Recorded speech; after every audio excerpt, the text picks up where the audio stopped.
Kisah tentang muqaddimah alamah kiamat besar, munculnya Imam Mahdi, dan juga makhluk yang paling jelek yang Allah subhanahu wa ta'ala ciptakan untuk memfitnah manusia yang kita kenal di dalam Islam sebagai Dajjal. Ma'asyiral muslimin rahimani wa rahimakumullah. Sebelum saya menceritakan tentang dua manusia yang berbeda ini, suatu ketika Ali radhiyallahu an ketika menjadi khalifah di Kufah, ketika dia berkhutbah, tiba-tiba ada seseorang yang bernama Sa'at bin Suhan al-Abdi radhiyallahu an bertanya kepada Ali radhiyallahu an. Kata Sa'at bin Suhan, "Ya Amiral Mu'minin, mata yakhrujad Dajjal?" Wahai Amiral Mu'minin, kira-kira kapan munculnya Dajjal itu? Maka Amiral Mu'minin Ali radhiyallahu an beliau mengatakan, "Wahai Sa'sa', engkau bertanya kepadaku sesuatu yang sangat besar, maka akan aku jawab, dan tolong ingat-ingat jawabanku." Maka Ali radhiyallahu an mengatakan, "Idza amatan nasu shalawat," apabila manusia sudah mulai meninggalkan salat, "wa adha'ul amanah," apabila manusia sudah melalaikan amanah, "wa kana al-hilmu dha'fa wadh-dhulmu fakhra," dan ketika sifat lemah lembut sudah melemah di hati manusia, kemudian kezaliman semakin menguat dan menjadi sebuah kebanggaan, maka di situ Dajjal akan keluar. Kemudian kata Ali radhiyallahu an, "Wa umara'uhum fajarah, wa wuzara'uhum khawanah, wa a'wanuhum zalamah, wa qurra'uhum fasaqah." Dan ketika para pemimpin yang diangkat adalah pemimpin-pemimpin yang bejat, kemudian para menterinya adalah para pengkhianat-pengkhianat bangsa, dan para pendukungnya adalah orang-orang zalim, dan para ulamanya menjadi ulama-ulama ulama-ulama yang fasik, maka ketika itu Dajjal akan keluar. Kemudian Ali radhiyallahu melanjutkan, "Wa dhahara al-jawru wa fasaz zina wa dhahara ar-riba wa quti'atil arham." Dan ketika kezaliman dan kelaliman menyeruak di tengah-tengah bumi ini, kemudian menyebarnya zina, tampaknya riba, dan orang sudah mulai memutuskan silaturrahim, maka itu juga alamat telah dekatnya munculnya Dajjal. Kemudian kata Ali radhiyallahu an, "Wattukhidatil qainat wa syuribatil khumur." Dan ketika manusia sudah mulai memanggil-manggil para penyanyi untuk menyanyi, kemudian khamar diminum secara bebas. Artinya di sini ikhwatu fiddin, maka kalau itu terjadi maka telah dekat kemunculannya. Dan hari ini kita lihat anak-anak kita dicuci otaknya oleh televisi-televisi. Kemudian dibayangkan kalau dia ingin seperti selebritis fulan dan fulana, karena merasa bahwa kalau menjadi artis dan selebritis itu hidupnya senang. Kemudian kata Ali radhiyallahu an, "Wa nuqidatil uhud wa dhuyyatil atamat wa tawana an-nas fi salatil jamaah." Kemudian ketika manusia sudah mulai tidak peduli dengan janji, mereka khianati janji-janji. Kemudian sudah lemah, orang lemah untuk melakukan qiyamul lail. Dan hari ini kita lihat ada orang ikhwatu fiddin, dia rela tidur di siang hari hanya untuk nonton bola dunia di malam hari. Bangun dia di malam hari, kopinya sampai 1 ember biar nggak tidur, dia rela seperti itu ya. Kemudian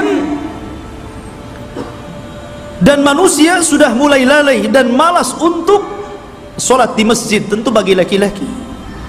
Padahal kata Ali radhiyallahu anhu, perhatikan, wa zakhraful masajid wa tawwalul manabir wa halul masahif.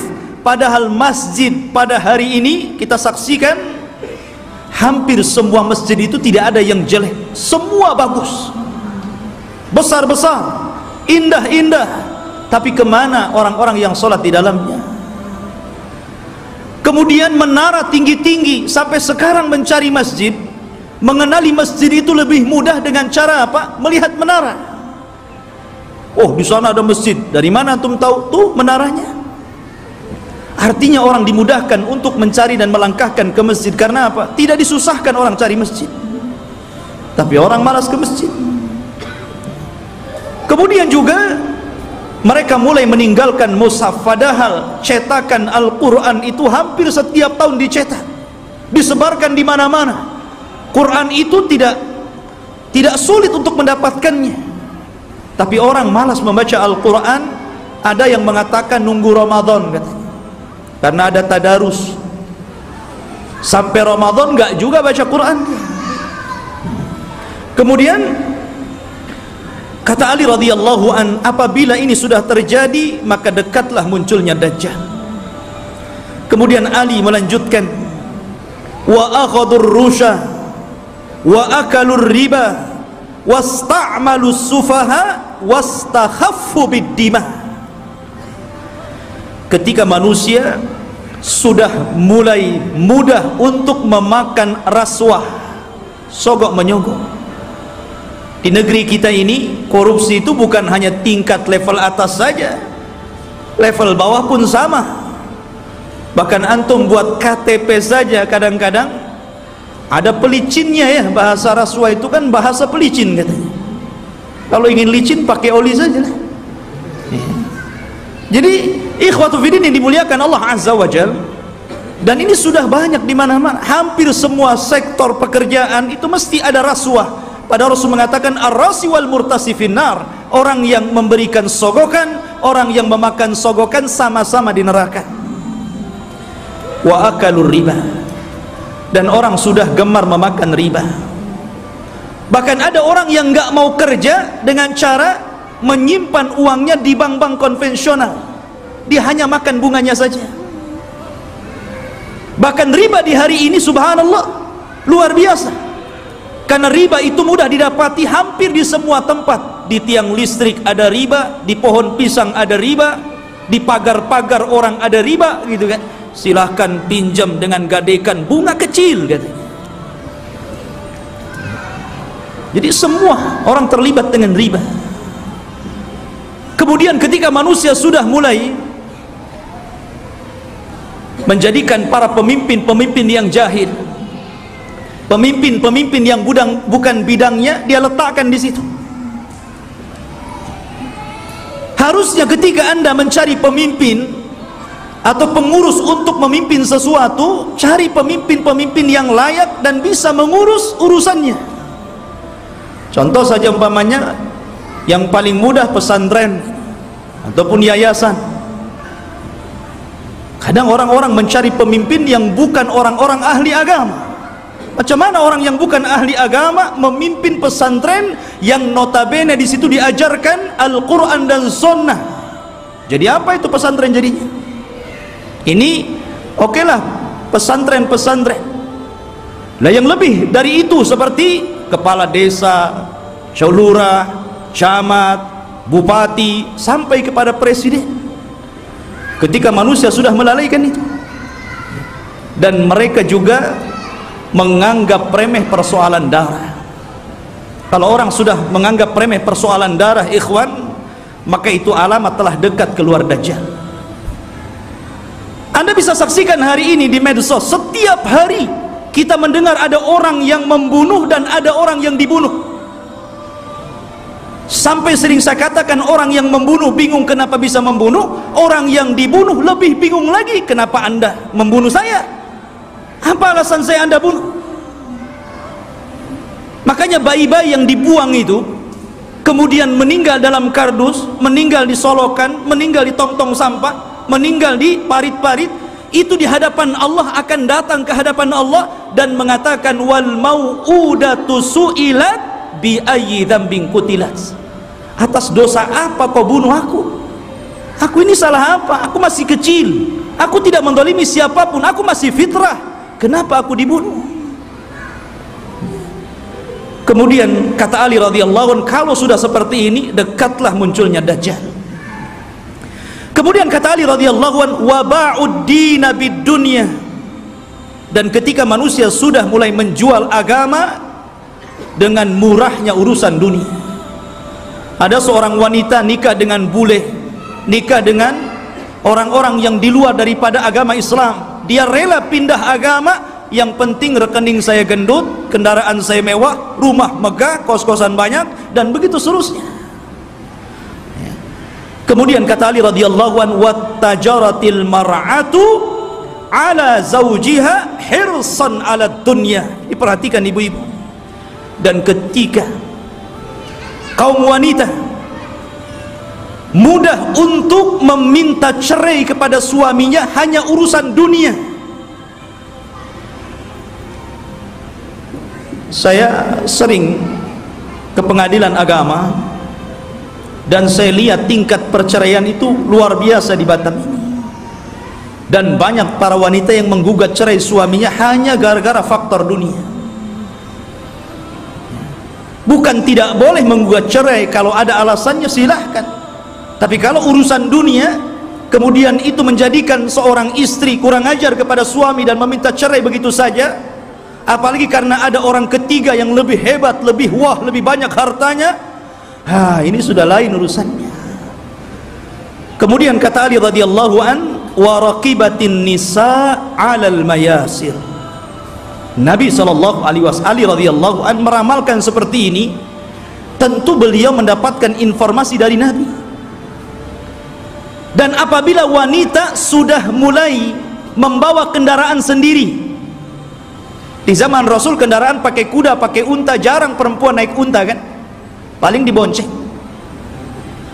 Makanya di sini Ali tidak mengatakan dan para wanita menaiki al-ibil, unta, tetapi mengatakan al-mayasir, ditujukan kepada kendaraan-kendaraan modern, mobil, motor.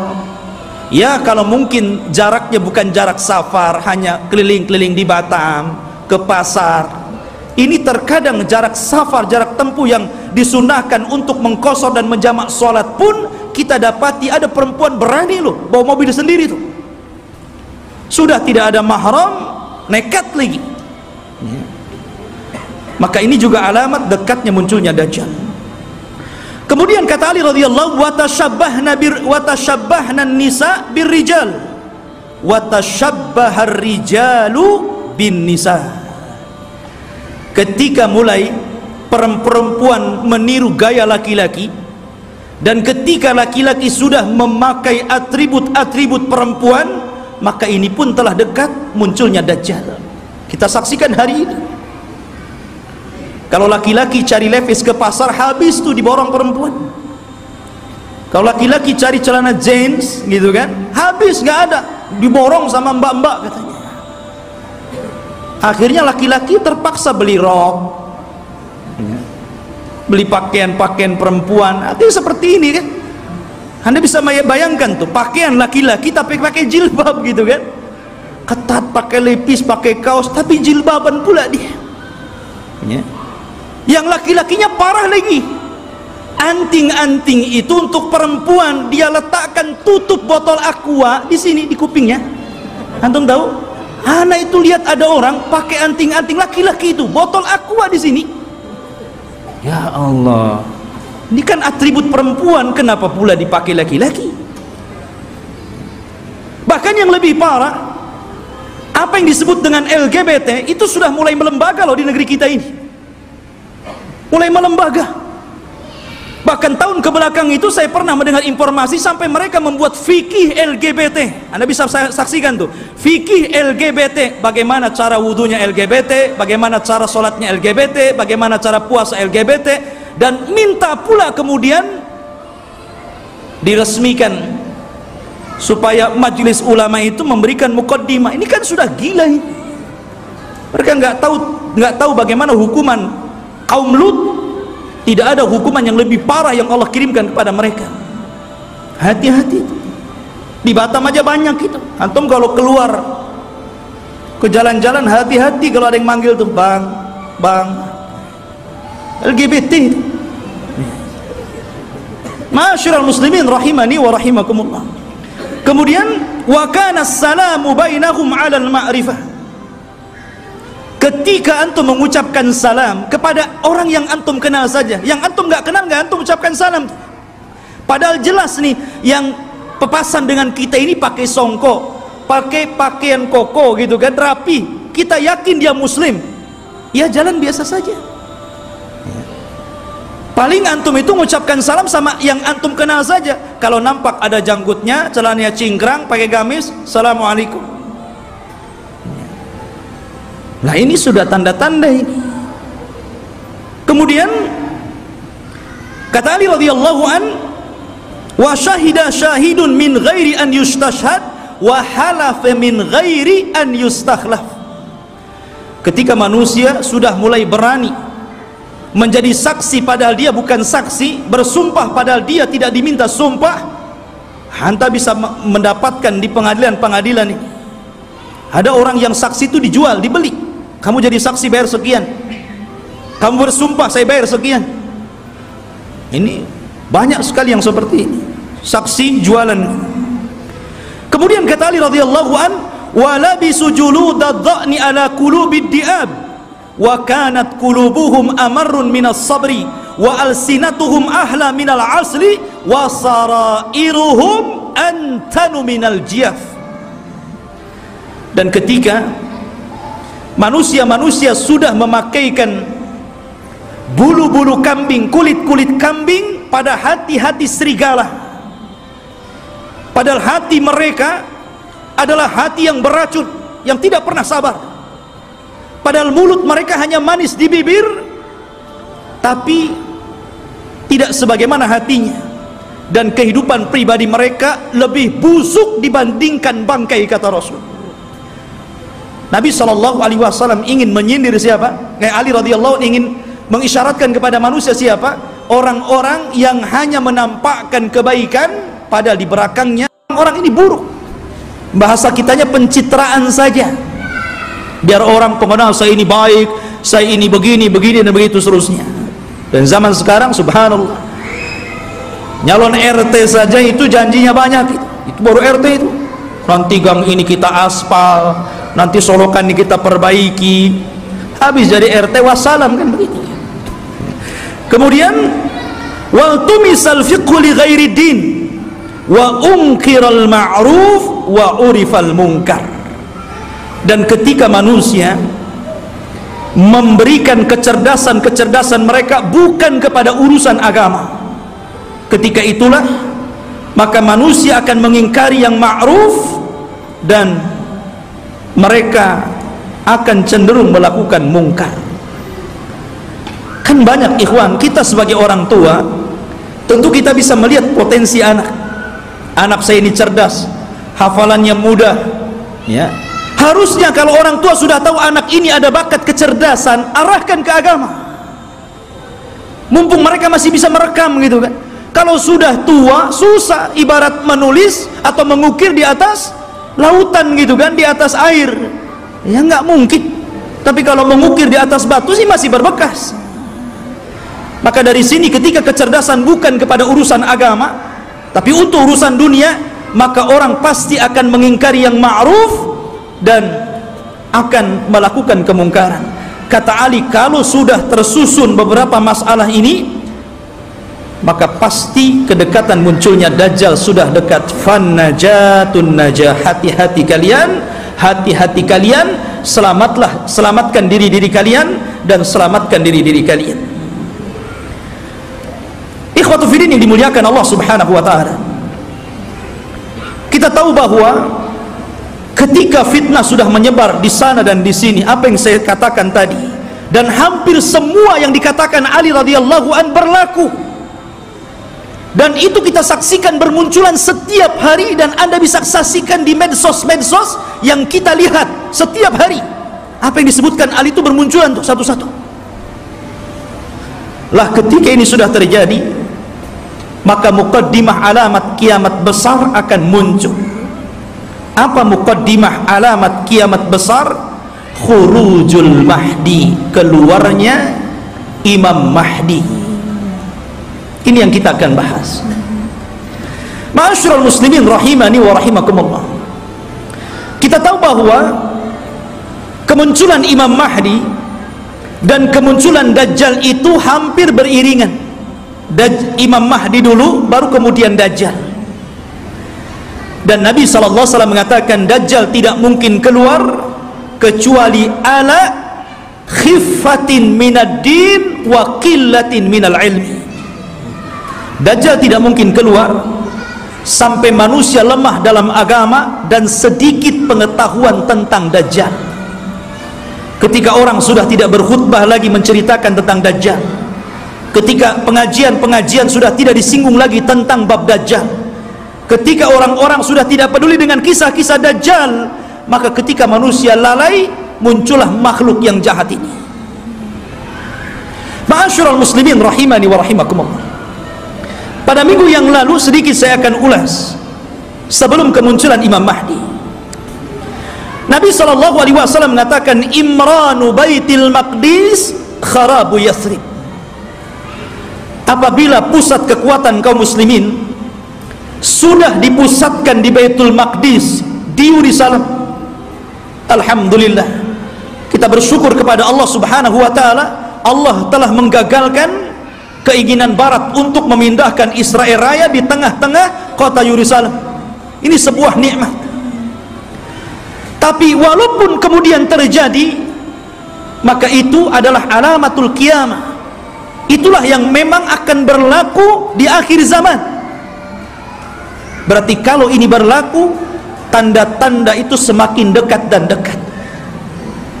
Kata Nabi SAW, apabila seluruh kaum muslimin dari belahan dunia sudah mempusatkan kekuatan mereka di Yerusalem, tepatnya di Baitul Maqdis, kharabu Yathrib, ketika itu kota Yathrib, kota Madinah dan Mekah akan ditinggalkan manusia.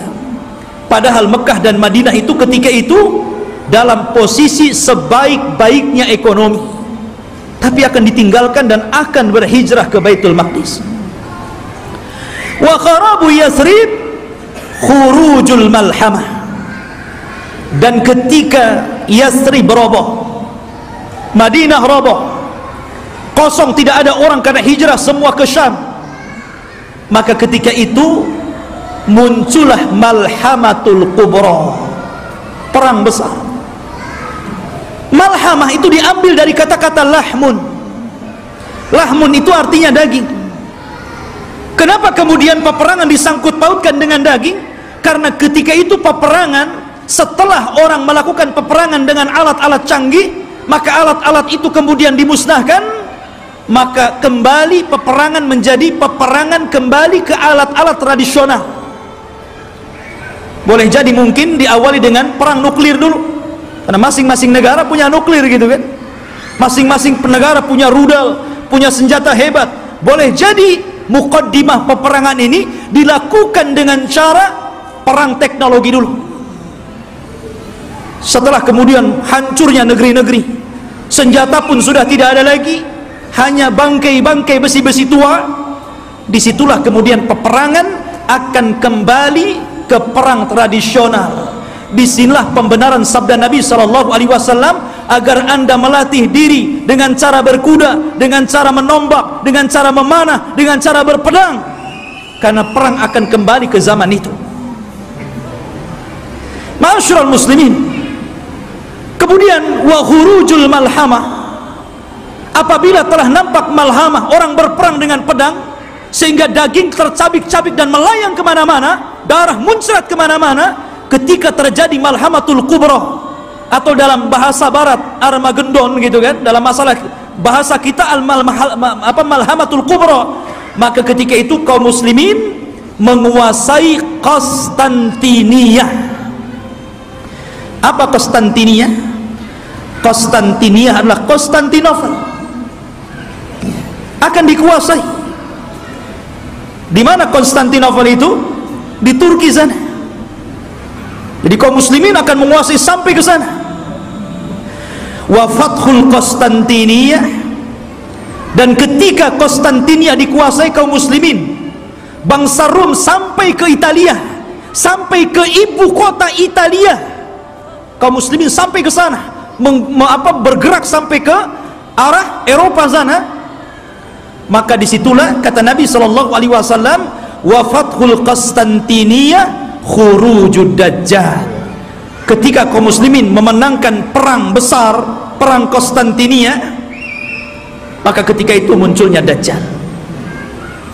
Ma'asyiral muslimin rahimani wa rahimakumullah, kita tahu bahwa pusat kekuatan kaum muslimin, saya katakan kelak akan berada di Palestina, tepatnya di Yerusalem, Baitul Maqdis. Semua kaum muslimin, tentara-tentaranya dari berbagai macam negara akan bergabung di situ.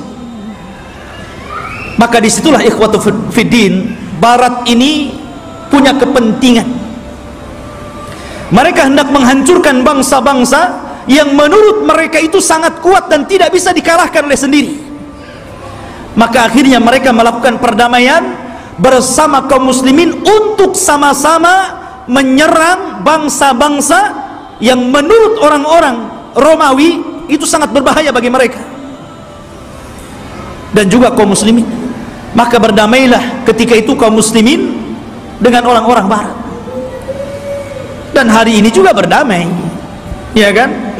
Kita tahu Liga Arab, mereka ada hubungan dengan barat, entah secara ekonomi, politik atau yang lainnya. Itu namanya perdamaian juga. Tapi di akhir zaman, yang namanya perdamaian itu tentu setelah adanya peperangan. Kalau tidak ada peperangan, mau damai apa? Perang dulu baru damai, ya. Makanya Nabi SAW mengatakan, tastalihuna antum warum sulhan aminah. Kalian kaum muslimin di akhir zaman akan berdamai dengan orang-orang Nasrani, orang-orang Romawi. Dan ketika itu orang-orang Romawi aktsarun nas, orang yang paling banyak pasukannya. Mereka tuh banyak sekali. Cuman masalahnya, kalau memang orang-orang Nasrani itu mereka kuat, kenapa tidak langsung menyerang kaum muslimin? Karena kaum muslimin itu walaupun sedikit ditakuti oleh orang-orang kafir. Lihat di zaman Rasul, perang Badar, 300 melawan 1.300, menang. Lihat perang Mu'tah, antum tahu perang Mu'tah? Perang Mu'tah itu perang di mana kaum muslimin berhasil memerangi orang-orang Romawi. Nabi menulis surat kepada Raja Romawi. Suratnya itu dirobek, utusannya dibunuh. Marah orang-orang Romawi ini, akhirnya menyiapkan pasukan bergerak untuk menyerang Nabi. Kata Nabi, kalau mereka menyerang kita di Madinah, maka akan banyak terbunuh, laki-laki, perempuan, anak-anak, kakek-kakek. Ini tidak adil. Kita siapkan pasukan, kemudian kita sambut mereka. Akhirnya Nabi SAW mempersiapkan pasukan. Kata Nabi, wahai Zaid, peganglah bendera.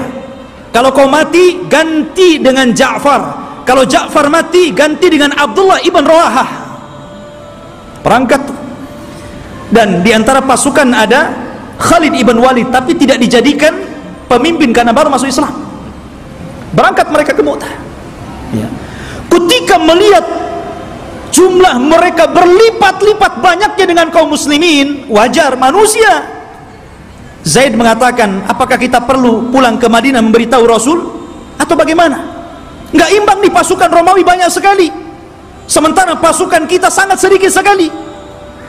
Tetapi karena mereka sudah kadung keluar membawa pasukan besar, sementara pasukan Romawi lebih besar daripada itu, akhirnya Allah takdirkan mereka pun melakukan peperangan. Subhanallah, di awal peperangan Zaid meninggal dunia. Kemudian bendera ditangkap oleh Ja'far. Ja'far meninggal dunia, terputus seluruh anggota badannya, termasuk dua tangannya terputus. Dia pegang bendera, diputus ininya, dipegang kirinya, diputus ininya, dipegang dadanya, dibelah akhirnya. Nabi berada di Madinah, tahu tuh karena wahyu. Kata Nabi, semoga kedua tangan Ja'far digantikan kedua sayap di sorga dan dia bisa terbang sesukanya. Ja'far meninggal dunia, dipegang Abdullah ibn Rawaha. Abdullah ibn Rawaha meninggal dunia, bingung kaum muslimin, ini tidak ada lagi pemimpin pasukan. Maka mereka melirik kepada Khalid ibn Walid. Akhirnya dipegang dialah. Dia punya strategis perang yang luar biasa. Pasukan yang ribuan itu bisa dikalahkan oleh strategis Khalid ibn Walid. Sampai ada seorang Romawi bertanya kunci kemenangan kepada Khalid. Khalid, bagaimana engkau bisa memenangkan peperangan ini sementara jumlah kalian kecil dan jumlah kami besar? Kemudian Khalid memberikan kuncinya. Kata Khalid, nahnu qaumun nuhibbul maut kama tuhibbul haya. Kami kaum yang cinta kematian sebagaimana kalian cinta kehidupan. Berani mati, itulah kuncinya. Ya. Ma'asyiral muslimin rahimani wa rahimakumullah. Lah, perang ini akan berlaku kelak di akhir zaman. Tetapi orang-orang Islam akan bergabung dan melakukan perdamaian bersama orang-orang Romawi, kemudian akan menyerang sebagian. Ada yang memprediksi maksudnya yang diserang adalah negara-negara yang mereka berada di benua Asia. Ya, mungkin Cina, mungkin Korea, mungkin negara-negara, kita tidak tahu, Allahu a'lam. Karena Rasul tidak menyebutkan negara mana yang diserang. Rasul hanya mengatakan watagzuna aduwan miwaraihim. Kalian akan berperang dengan musuh dari belakang kalian. Tidak disebutkan siapa mereka. Tetapi perang ini adalah gabungan pasukan kaum muslimin dan Romawi menyerbu negara itu dan dimenangkan.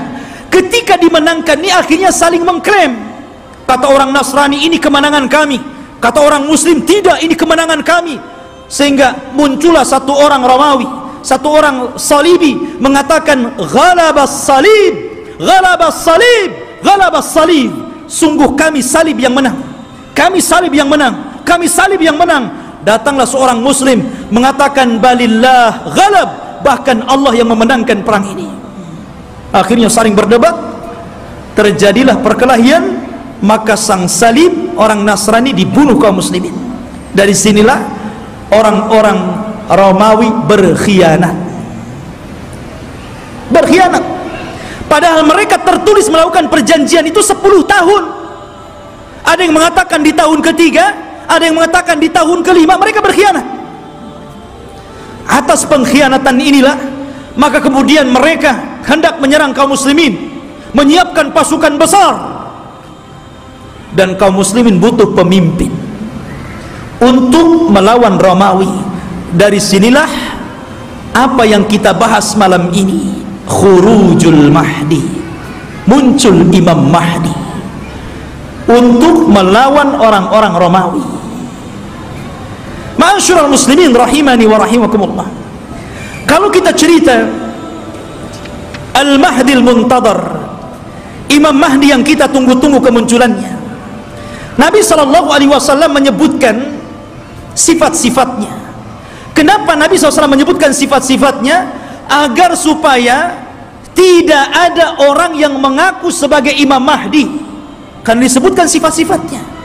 Anda tidak bisa tahu-tahu saya Imam Mahdi. Kayak di Indonesia ini ada satu orang, satu waktu dia ngaku Imam Mahdi, satu waktu ngaku Nabi, satu waktu ngaku Nabi Isa. Oh, hebat. Dan itu hanya ada di Indonesia. Ya. Siapa dia?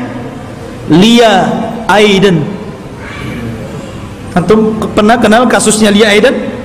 Sampai di penjara. Rupanya anaknya juga ngaku nabi. Lihat masyarul muslimin. Dan itu hanya ada di Indonesia, ya. Belum lagi di Jawa Barat ada orang namanya Cecep. Orang Jawa Barat kan Cecep tuh namanya, aja Cecep, ya. Ngaku nabi juga, Nabi Cecep namanya, Nabi Cecep, subhanallah, ya. Kemudian belakangan ada namanya Ahmad Musaddiq, sampai gempar. Banyak di negeri kita ini ngaku nabi. Kalau di Batam saya belum dengar. Di Batam ini ada yang ngaku orang bisa melihat Allah aja itu, tapi bayar 500 katanya, ya.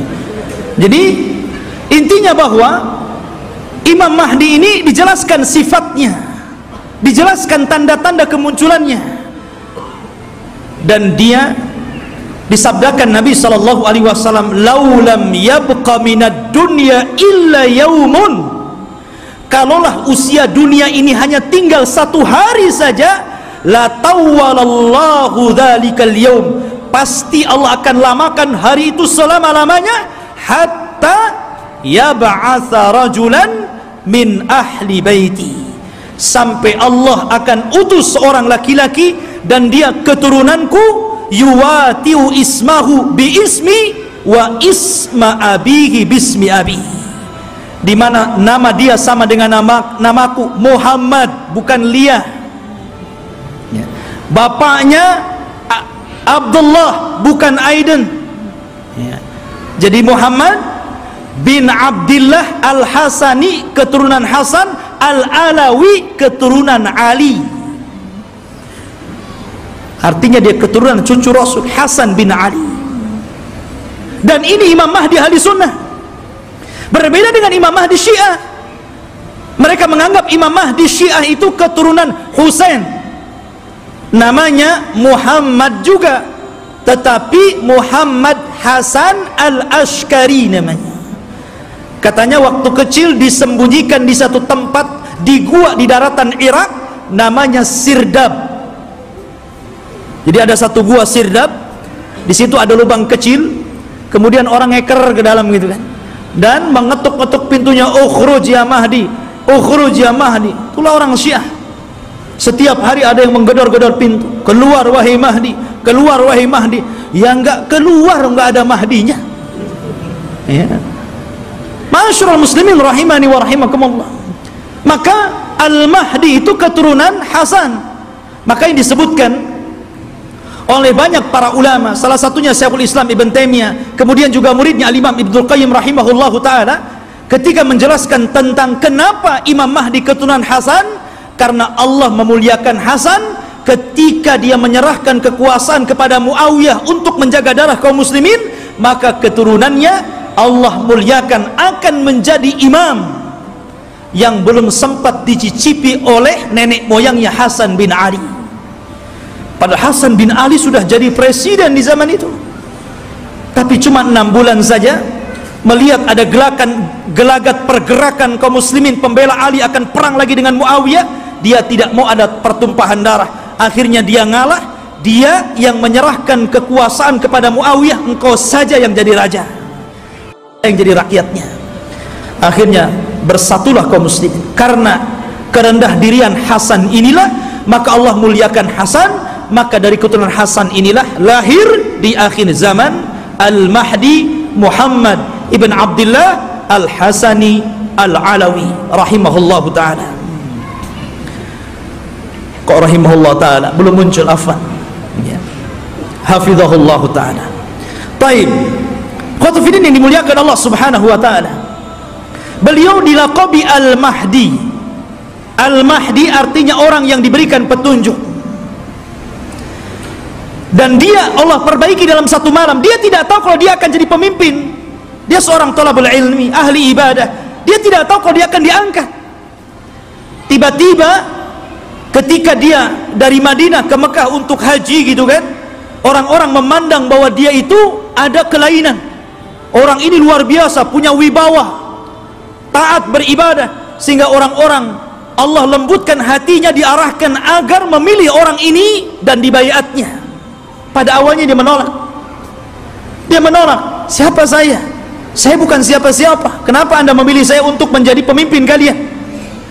Tapi kemudian dia pun istikharah di malam hari itulah Allah perbaiki dia dalam satu malam. Allah berikan ilmu, kecerdasan, kepemimpinan, subhanallah, sehingga dalam satu malam kun fayakun. Idza arada syai'an an yaqula lahu kun fayakun. Kalau Allah menghendaki sesuatu, tinggal katakan kun fayakun, jadi dia. Kemudian pembaiatan kepada Imam Mahdi inilah tersebar, sampai akhirnya datang tentara dari Syam untuk membunuh Imam Mahdi yang ada di Mekah. Berangkat mereka pasukan itu, tapi ketika mereka sampai di Baida antara Mekah dan Madinah, Allah kirimkan gempa yang sangat besar sehingga mewafatkan dan menghancurkan mereka. Kata Nabi SAW, sebelum datang tanda-tanda kiamat akan muncul, maka akan terjadi 3 gempa. Gempa dari arah timur, gempa dari arah barat, dan gempa di Jazirah Arab. Inilah gempa di masa Imam Mahdi, menghancurkan semua pasukan yang akan menyakiti Imam Mahdi, sampai orang yang jalan pun ikut mati, orang yang mau dagang ikut mati. Sehingga Aisyah bertanya kepada Rasul, wahai Rasul, bagaimana orang yang ikut mati yang tidak bersalah dan hendak membunuh Imam Mahdi itu? Kata Nabi SAW, yub'atsu yaumal qiyamah ala niyatihim. Mereka akan dibangkitkan pada hari kiamat sesuai dengan niat mereka. Intinya ikhwatu fiddin, Imam Mahdi ini kemudian dibaiat di depan makam Ibrahim, di depan Ka'bah. Kemudian berangkat dari Mekah ke Madinah dan diikuti oleh pasukan yang sangat besar.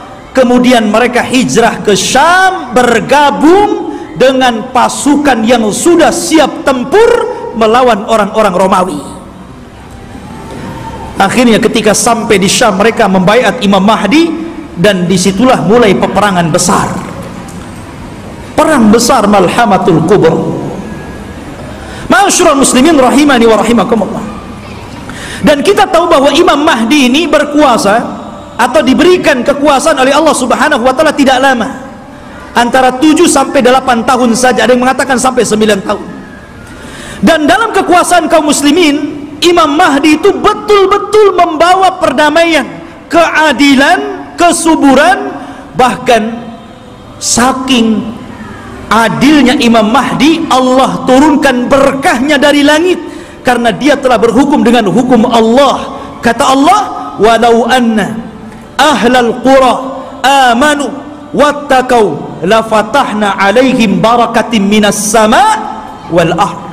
Kalaulah sebuah penduduk, sebuah negeri beriman, bertakwa, maka Allah Subhanahu wa taala akan kirimkan berkah langit dan berkah bumi. Ini terjadi di kekuasaan Imam Mahdi. Kaum muslimin harta dibagi rata, sehingga tidak ada miskin, tidak ada kaya, semua sama. Imam Mahdi berhukum dengan hukum Allah, dan dia menggunakan khilafah dengan khilafah minhaj nubuwah. Ma'asyiral muslimin rahimani wa rahimakumullah. Lah ketika Imam Mahdi memimpin pasukan ini, kemudian Imam Mahdi berhasil menyerang orang-orang Romawi sampai ke jantung kotanya. Kemana? Ke Italia. Romawi di mana? Di Italia. Jadi bergerak dengan pasukannya sampai menyerbu orang-orang Romawi itu sampai ke jantung kotanya, ke Italia sana.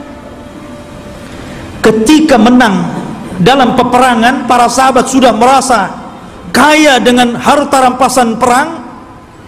Karena kalau perang itu ikhwan, kalau musuh kalah kan semua jadi milik kaum muslimin. Tanah milik kaum muslimin, rumah milik kaum muslimin, kendaraan milik kaum muslimin, kaya. Ya. Makanya tidak ada bisnis yang lebih menguntungkan kecuali perang. Kalau menang dapat segalanya, kalau kalah ya matilah tuh.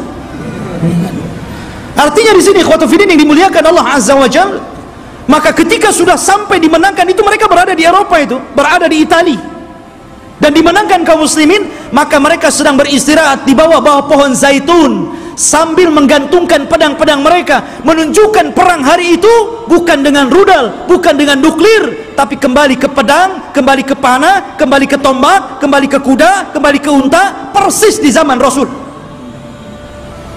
Disitulah syaitan datang, kemudian berteriak bahwa Dajjal telah muncul di Syam dan membawa pasukan dan akan masuk ke rumah-rumah mereka. Oh, mendengar itu, maka Imam Mahdi mengutus 10 orang yang berkuda. Kata Nabi SAW, aku kenal siapa nama-namanya, aku kenal bagaimana kudanya, dan mereka adalah sebaik-baik penunggang kuda pada hari itu. Terus Rasul yang mengatakan.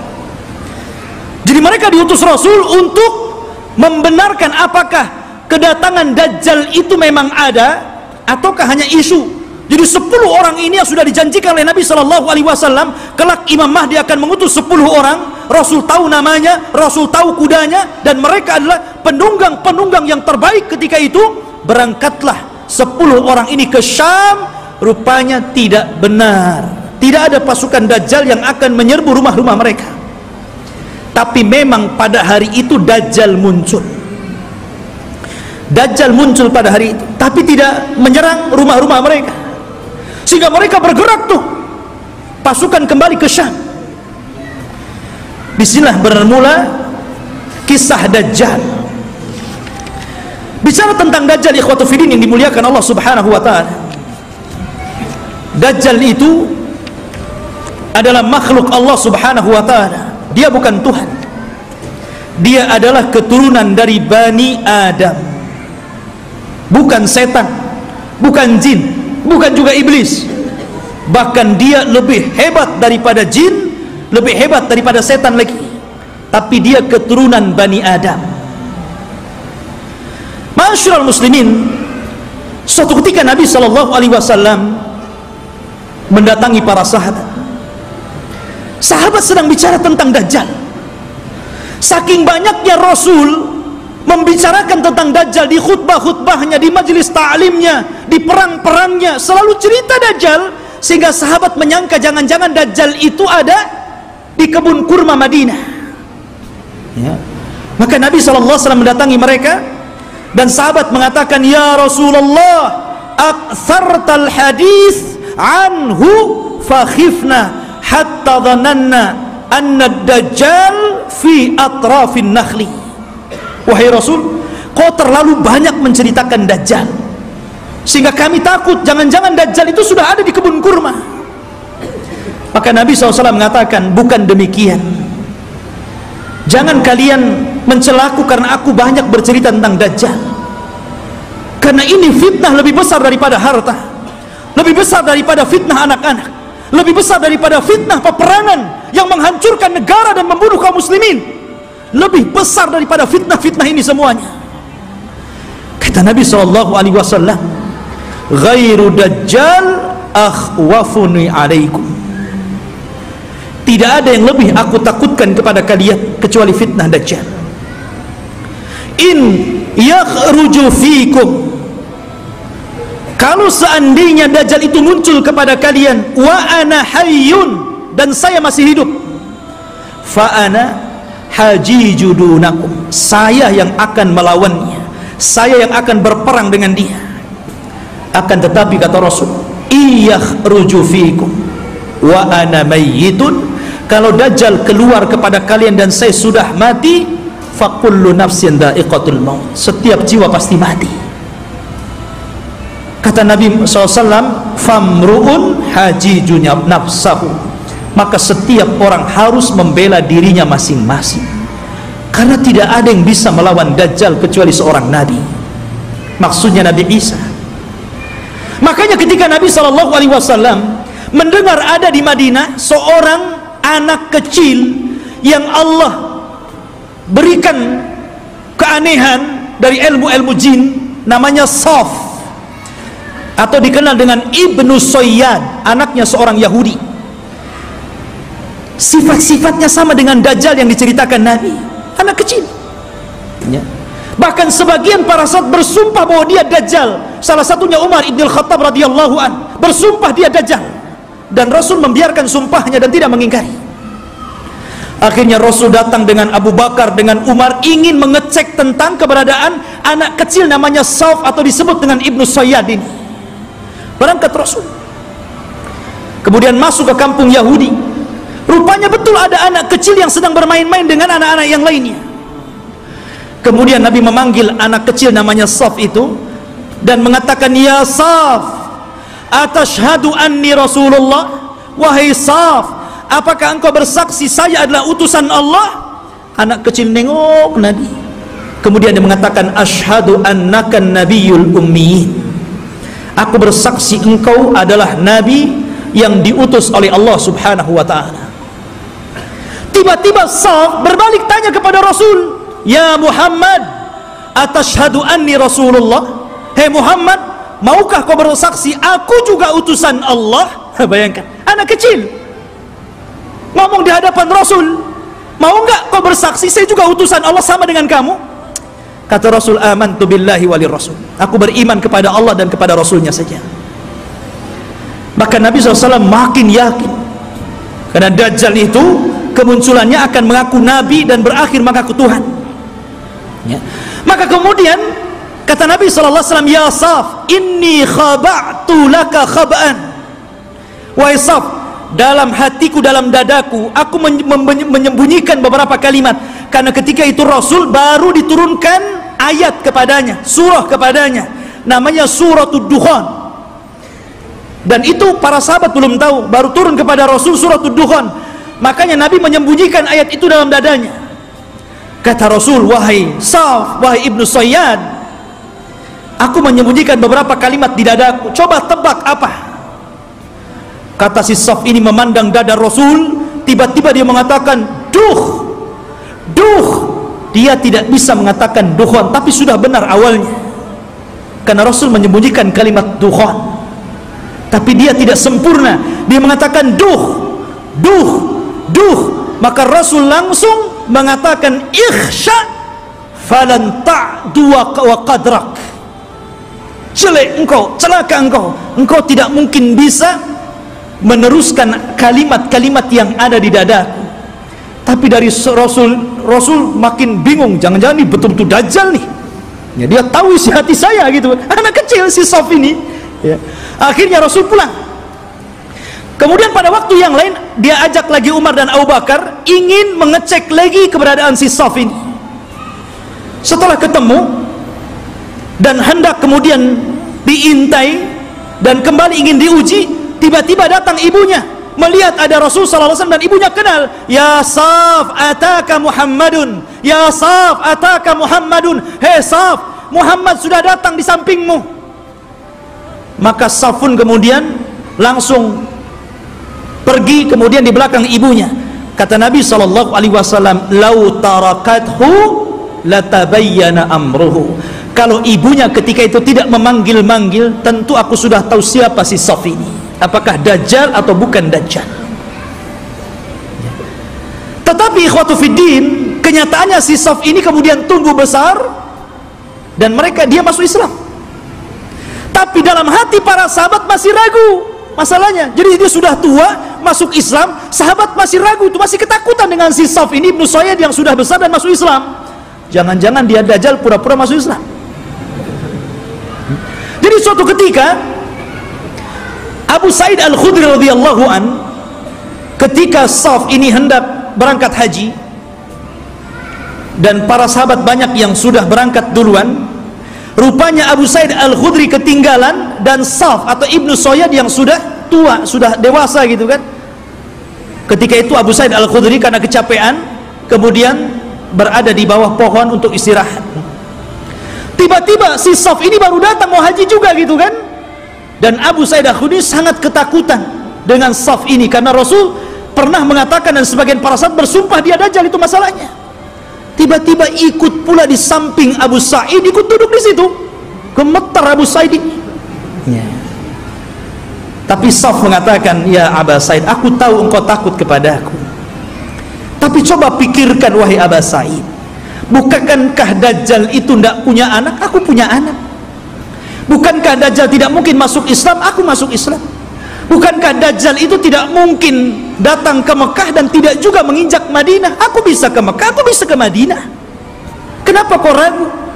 Aku ini sedih, kenapa orang-orang menuduhku Dajjal? Ya. Dari situ Abu Sa'id Al-Khudri agak tenang itu.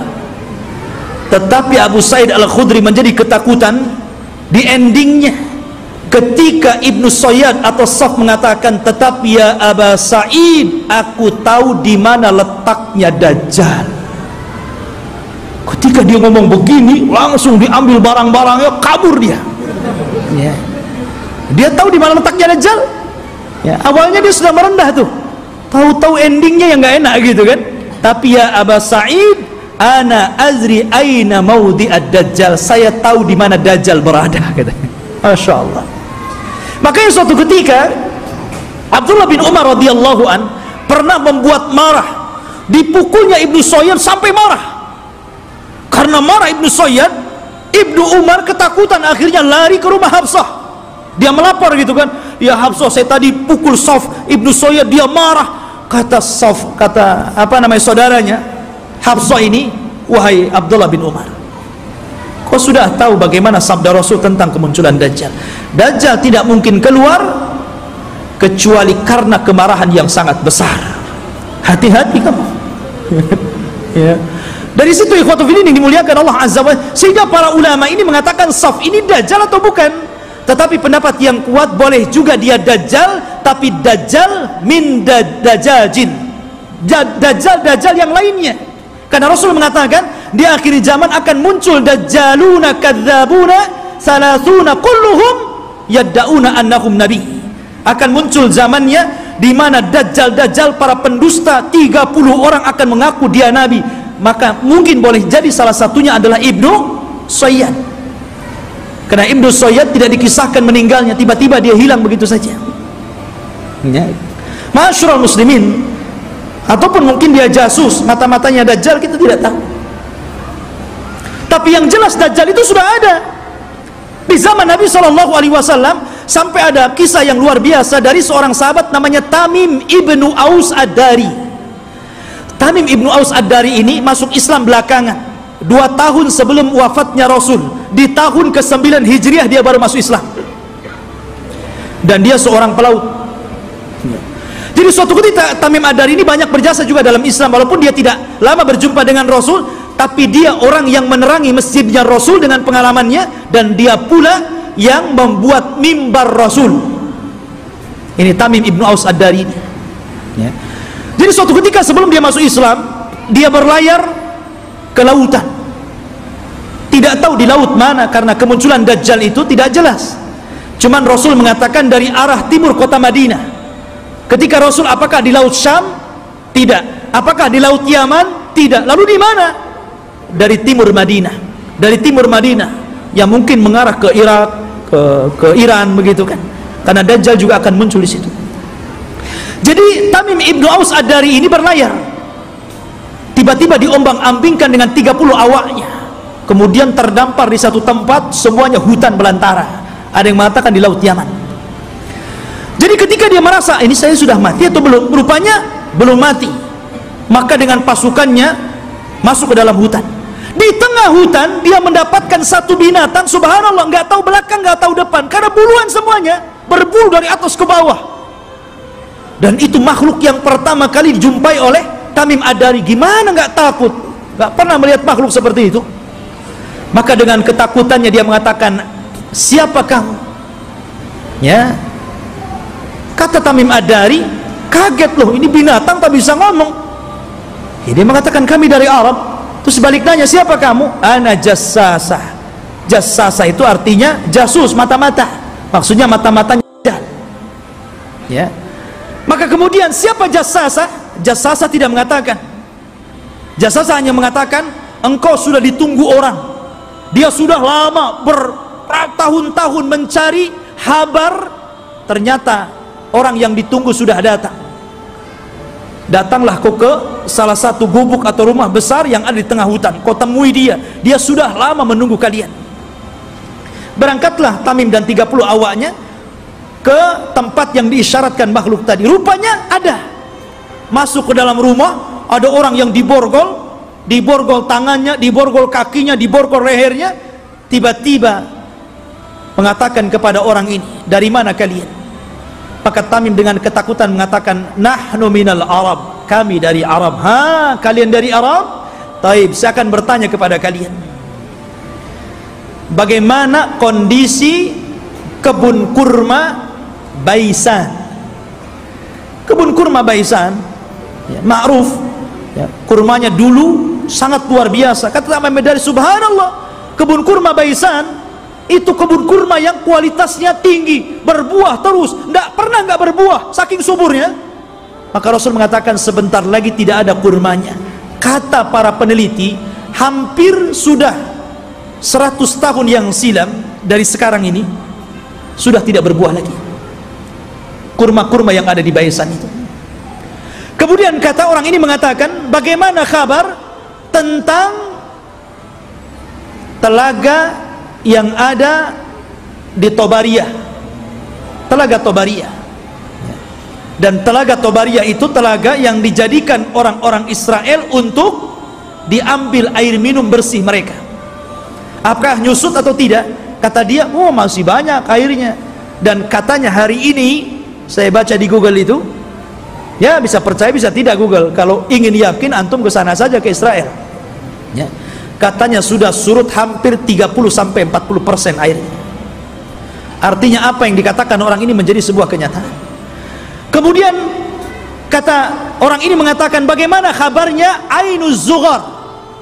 Ainuz Zughar, mata air Zughar itu mata air bersih yang biasa diambil minum dan untuk perairan ladang, dan itu berdekatan dengan Bahrul Mayyit, ya, dengan laut mati. Laut mati yang dulu kaum Lut diadab, kemudian ditimpakan dan sekarang jadi laut mati. Lah, Ainuz Zughar itu ada di sekitar itu. Kata orang ini, apakah masih berair? Ya, masih berair. Para petani masih ngambil airnya, orang-orang masih minum di situ. Kata orang ini, sebentar lagi akan kering. Kemudian orang ini bertanya, apakah sudah tampak Nabi utusan Allah, Nabi Arab? Kata Tamim Ad-Dari, dia sudah sampai di Madinah, berhijrah dari Mekah. Apakah orang-orang membenarkan dan mendustakan? Iya, ada yang membenarkan, ada yang mendustakan. Kata Dajjal, sebaik-baik manusia adalah orang yang mengikuti dia. Dajjal saja nyuruh kita ikut Nabi, ya. Dia mengatakan apa? Sebaik-baik orang adalah ikut dia. Dajjal tuh, ya. Sekarang yang bukan Dajjal nggak mau ikut Nabi, nggak mau juga nyuruh orang ikut sunnah Nabi. Ada orang ikut sunnah Nabi dikatakan Wahabi, ya kan? Ma'asyiral muslimin rahimani wa rahimakumullah. Maka kemudian Tamim Ad-Dari ketakutan, nggak mau lagi berdialog banyak-banyak, gitu kan? Dia langsung pergi pulang, cari jalan keluar. Allah takdirkan sampailah dia ke Madinah tepat pada tahun 9 Hijriah. Kemudian masuk Islam. Disitulah dia bercerita tentang pertemuan dia dengan makhluk yang aneh itu.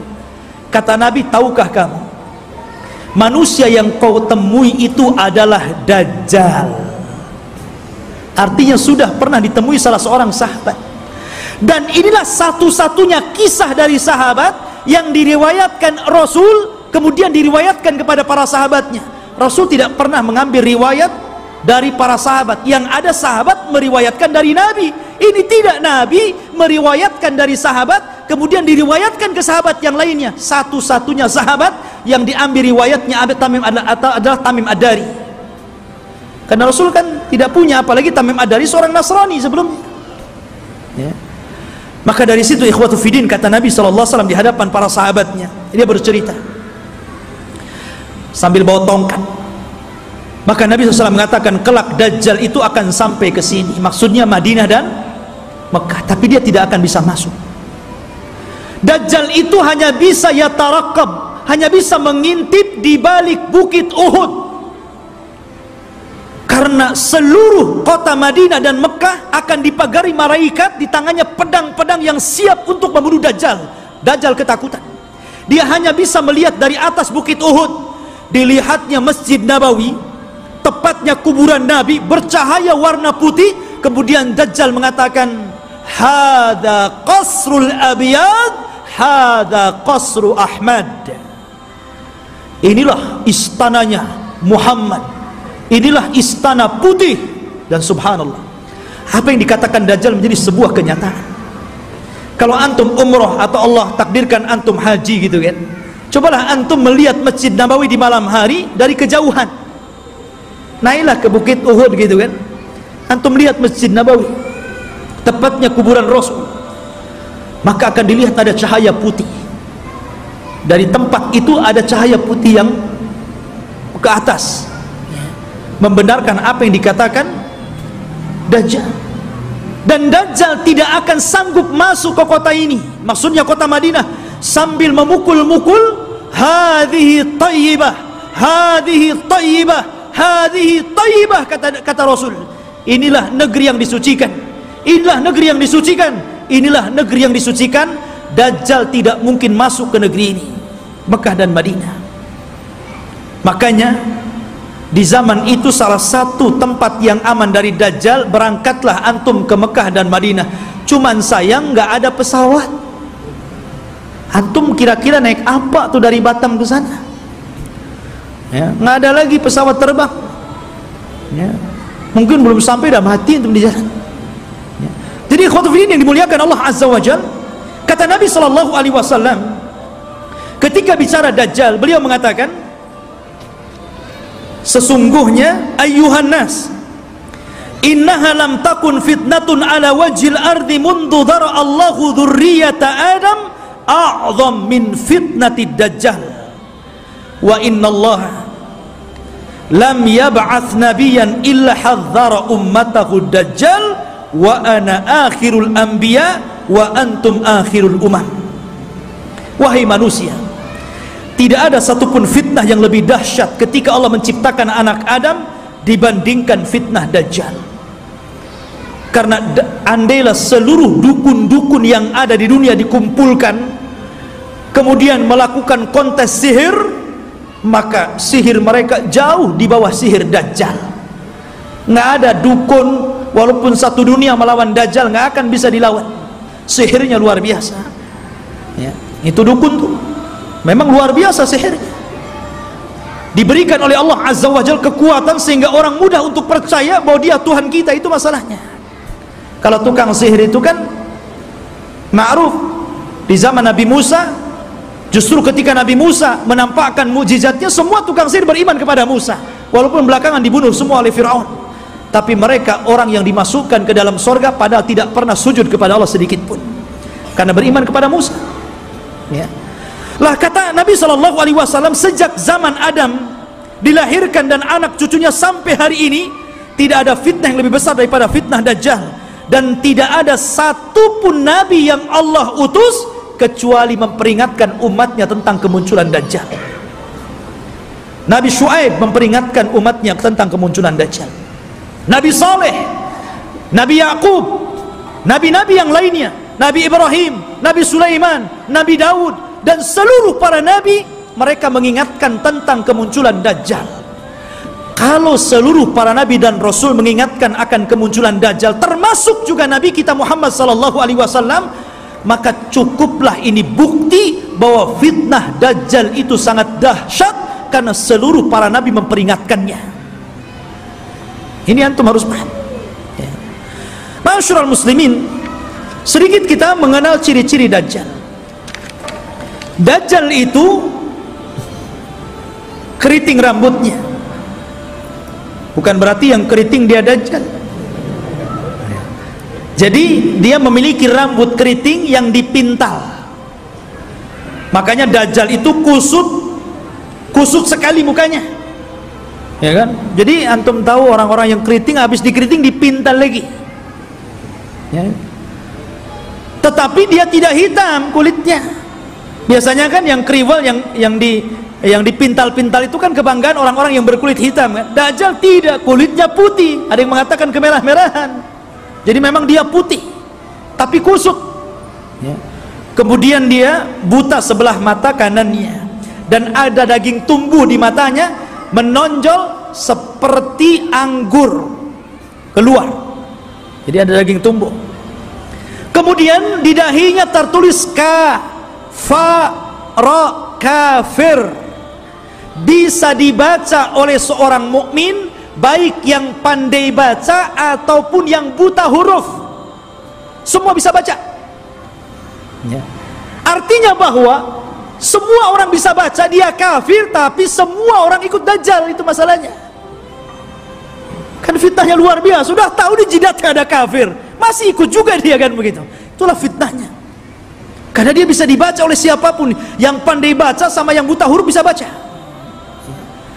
Kemudian juga lehernya lebar, pendek besar, dan kakinya bengkok.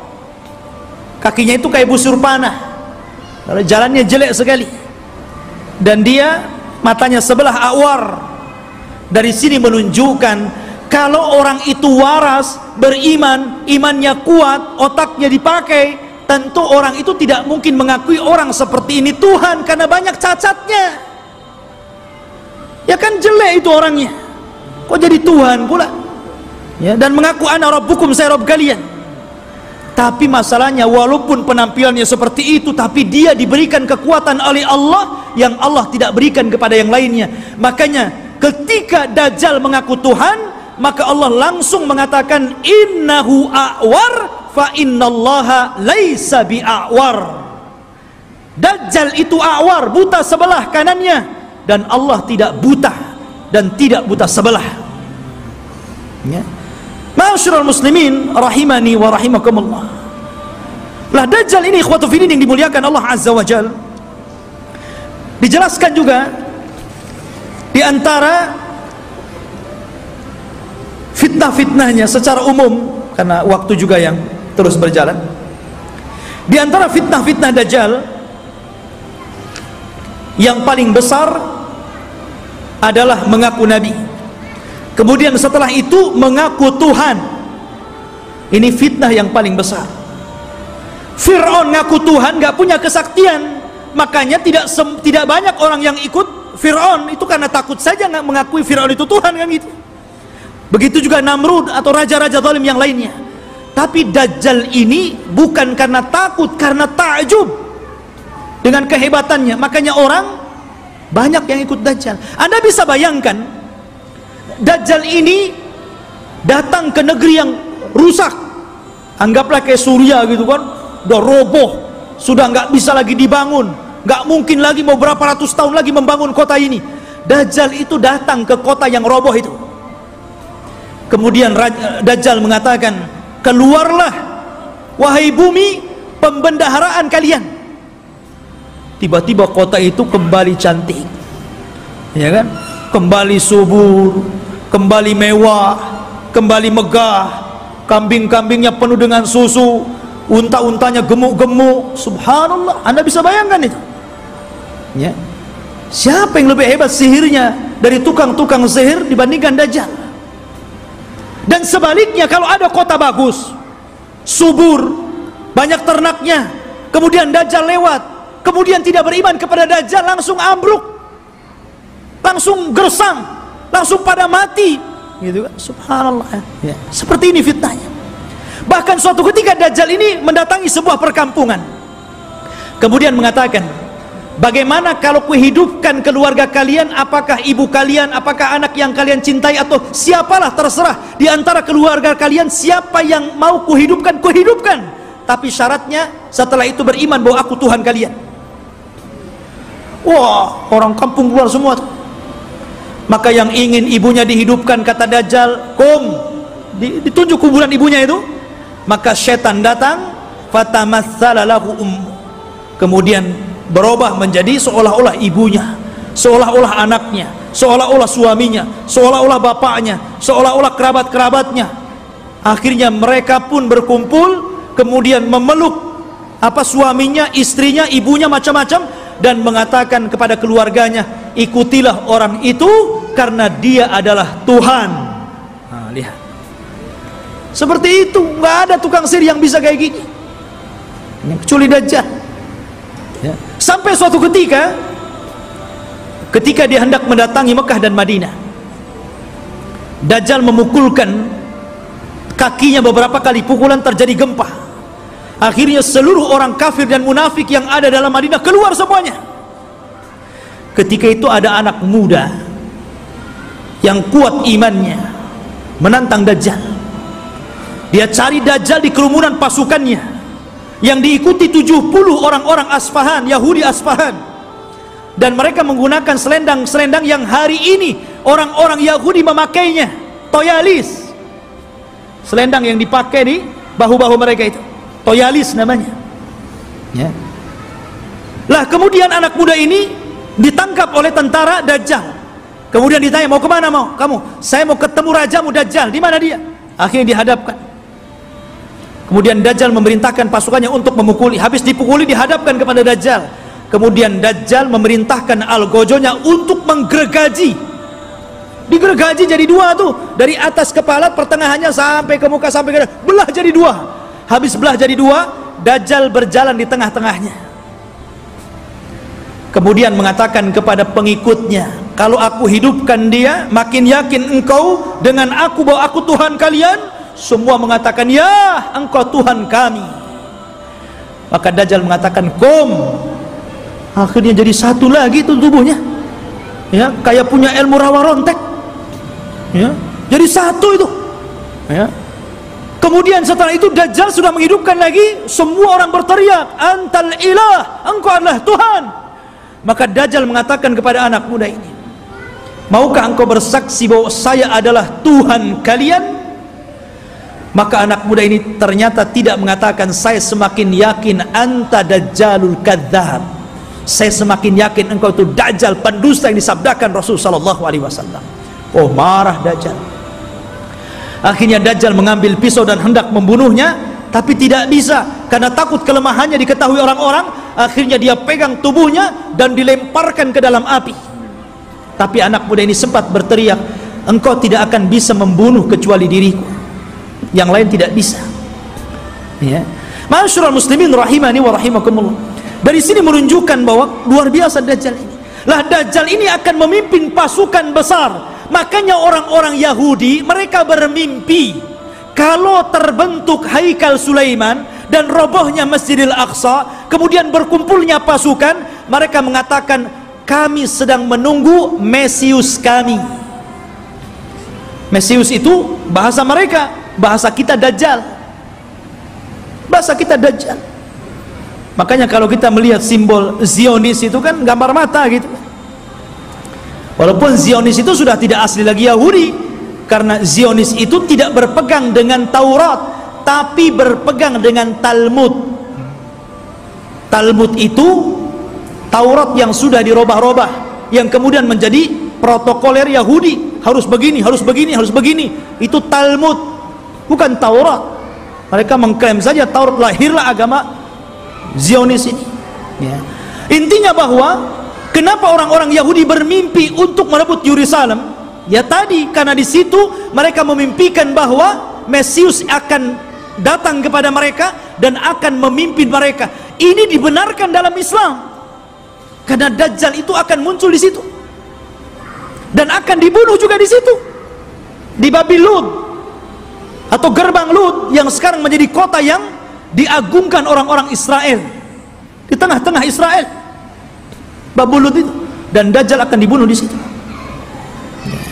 Makanya ikhwatu fillah yang dimuliakan, wajar kalau orang-orang Yahudi berusaha untuk menguasai dunia karena mereka bermimpi bahwa Dajjal akan memimpin mereka. Tapi mereka tidak paham bahwa apa yang mereka mimpikan juga ada dalam Islam, dan kita tidak mimpi, ini sebuah kenyataan bahwa Imam Mahdi akan muncul dan akan menjadi musuhnya Dajjal di akhir zaman dan akan berperang. Cuman karena Rasul yang pernah mengatakan, kalau aku hidup di zaman kalian, aku yang akan menghadapinya, tapi kalau aku mati, tidak ada yang bisa untuk membunuhnya kecuali seorang nabi. Makanya ketika Umar, kembali kepada kisah Ibnu Sayyad, Sauf, anak kecil itu, ketika dia meramal apa yang di dada Nabi, Umar mengambil pedang dan mengatakan, da'ni adrib unukoh, Rasul izinkan aku kupenggal si Ibnu Sayyad ini.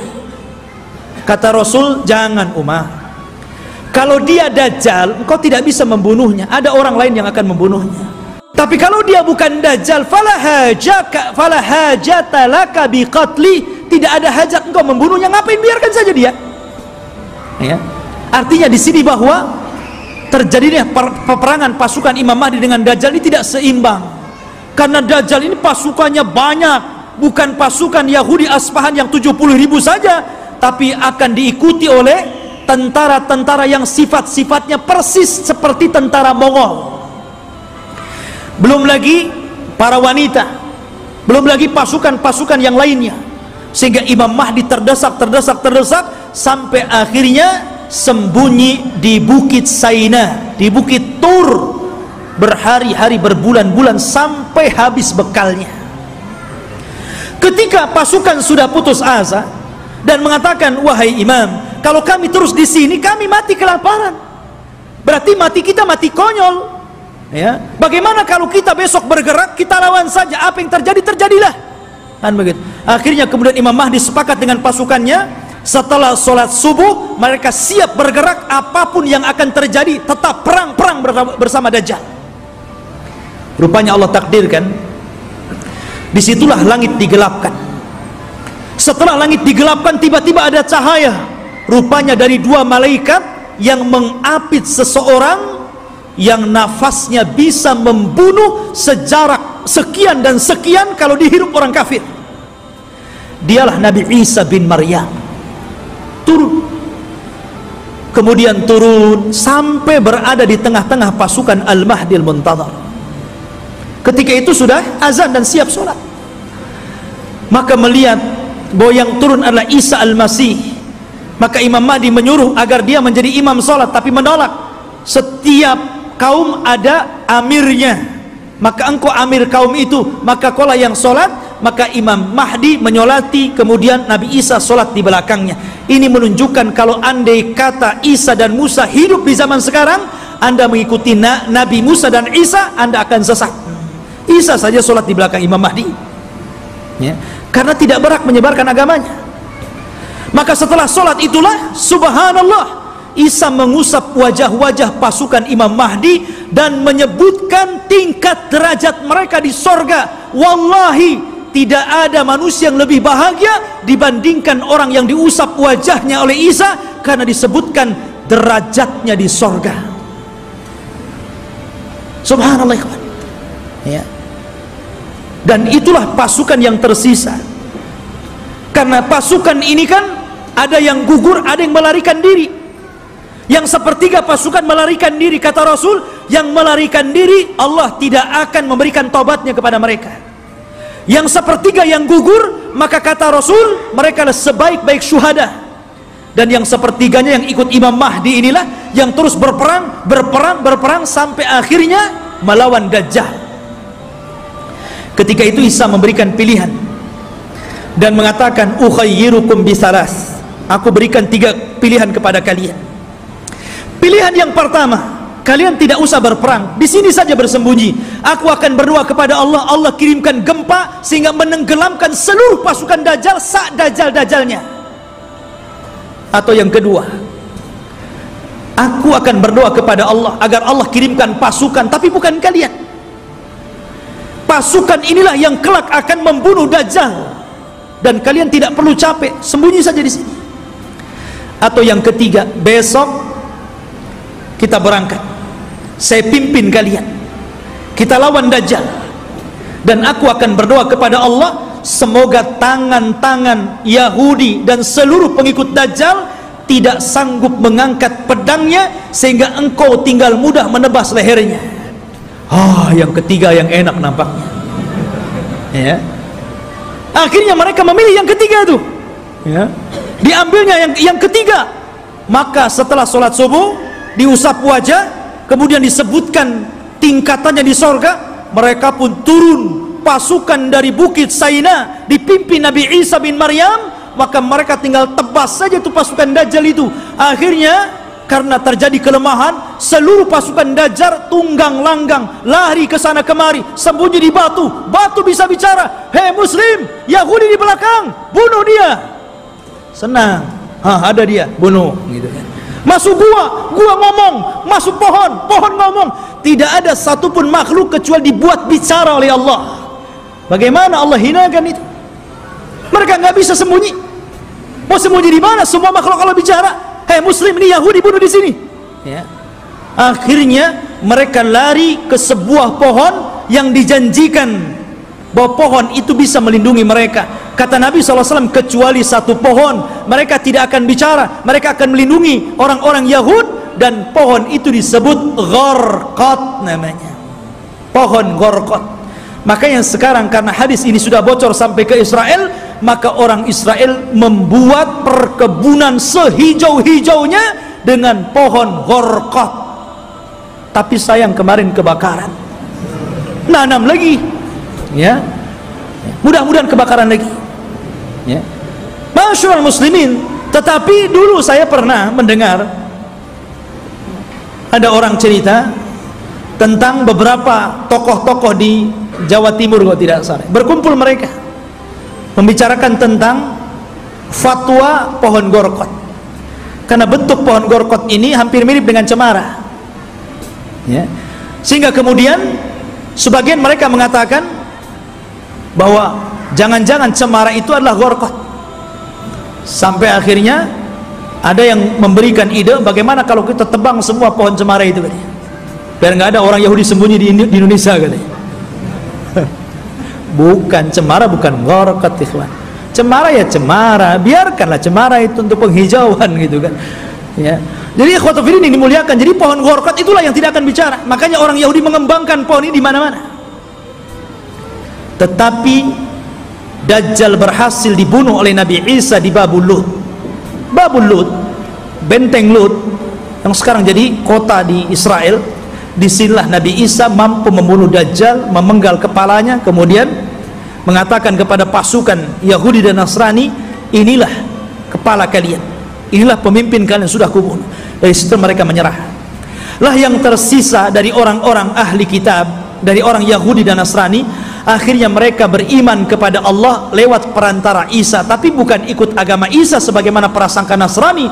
Mereka ikut agama Muhammad lewat perantara Isa, dan itu diisyaratkan dalam Al-Quran, wa im min ahlil kitab illa la yu'minan nabihi qabla mautihi. Dan sebagian ahli kitab kelak akan beriman kepada Allah dan agama Muhammad sebelum wafatnya Isa bin Maryam, karena Isa akan berkuasa selama 40 tahun. Rupanya fitnah tidak berhenti, ya.